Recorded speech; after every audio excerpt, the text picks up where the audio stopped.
before believing everything you hear. The Brazilian Supreme Court minister, Alexander de Moraes, started a dictatorship and is forcing the population to accept Lula da Silva as president. Lula da Silva is a criminal politician, convicted for 12 years, who was released after only 580 days, and now holds the presidency through fraud in the elections. Electronic voting machines were manipulated, resulting in 4 to 5 days of peaceful protest against corruption, the biggest demonstration in human history. In the wake of Lula's official ceremony on December 12, 2022, Alexander de Moraes declared war on the population. In fact, the dictator minister aligned with organized crime has ordered the arrest of all indigenous people criticizing his abuse of power.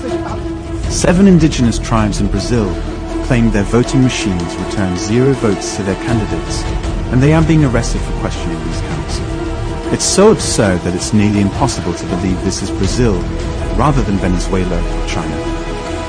But the dictatorship being implemented is exactly the same. In the meantime, Alexander de Moraes is protected by a kind of Gestapo police, the same strategy as Hitler.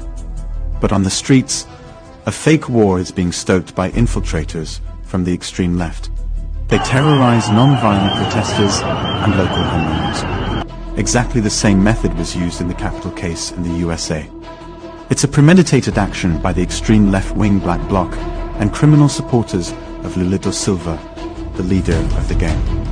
Extreme left-wing terrorists burn cars and intimidate people who criticize or film their actions. They carry tools and gasoline inside their bags and wear masks to hide their faces. There is no doubt that these are not Brazilian patriots fighting corruption. Their 4 to 5 day protest was peaceful, without violence, without crimes, and there wasn't a drop of rubbish on the ground. This was a very badly organized attempt to manipulate public opinion by the extreme left. They'll have to create another theatre scene because this one didn't work. They are trying to paint those fighting against criminal politicians as violent and criminal, just like Hitler did in the past. As predicted by producer Will Lissel on September 6, 2021, in England, the new Hitler was born during the pandemic. It happened in Brazil, and now we see the results. If this atrocity occurred in your country, would you accept it? That's right, you won't. World leaders cannot expect Brazilians to watch their country being held hostage and remain silent. Brazil is ready to defend its homeland against organized crime. A real battle is currently taking place.